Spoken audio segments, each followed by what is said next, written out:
Councilor Ford. Thank you, Mr. Speaker, members of this House. For years, we have discussed the Equal Rights Amendment. Some years we've had hearings, others we have not. I know that this piece of legislation has had a majority of women in this chamber either carried it or co-patroned it, myself included. This is where we have a record number of women in this historic House as we honor 400 years of the legislature. And this year we have heard from many in this chamber about the ERA. We heard from Delegate Carol Foy of Prince William County, who talked about her days at VMI. It is the hard truth that our Commonwealth defended its discriminatory practice of barring women from this prestigious institution of higher learning. It is the 14th Amendment that was the saving grace to the situation. But the discrimination among the sexes is not held to the highest standard when reviewed by the court. It is only subject to intermediate scrutiny. That does not feel like equality. We heard from Delegate Jones of Norfolk, who talked about the need for the Equal Rights Amendment as he witnessed his mother, who is now a Virginia judge, earn less than her male counterparts, and she prosecuted some of the most violent crimes in the state.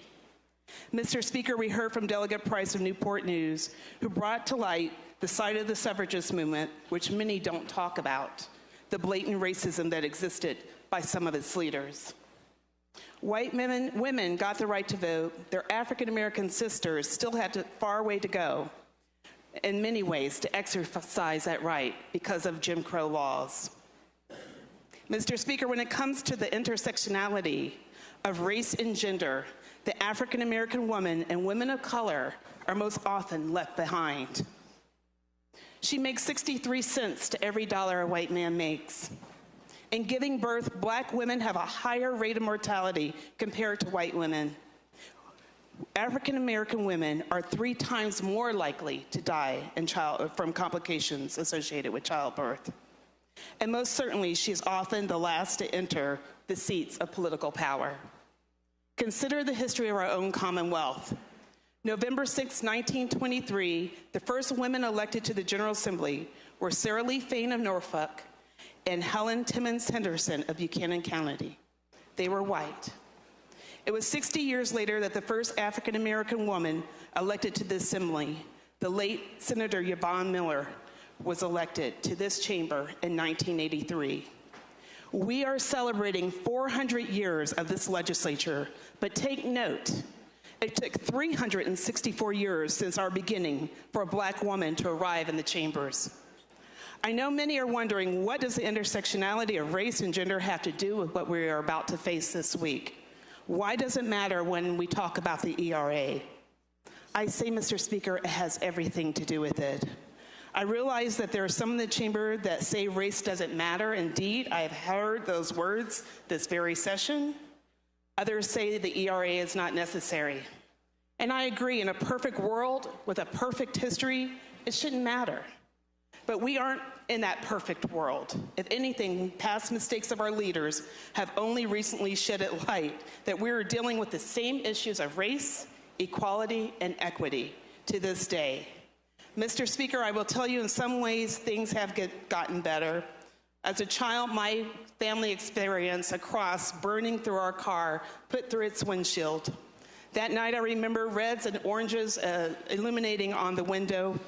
And I remember my mom trying to not allow me to see that cross burning in the car. I worry less today that may be commonplace for my nieces and nephew to witness, but there's still a concern in my heart that maybe one day they will. From what we could find in our history, I was the first African-American woman from Northern Virginia elected to this assembly. Now today, I'm honored to see so many women of color in Northern Virginia join me as we represent our constituents and show young girls, like my nieces, that it doesn't matter who you are and what you like. It is you who is important, and that is you that can make our government diverse. Mr. Speaker, for me, this is a straightforward proposition. Some of us are further along the road in equality and equitable position under the law.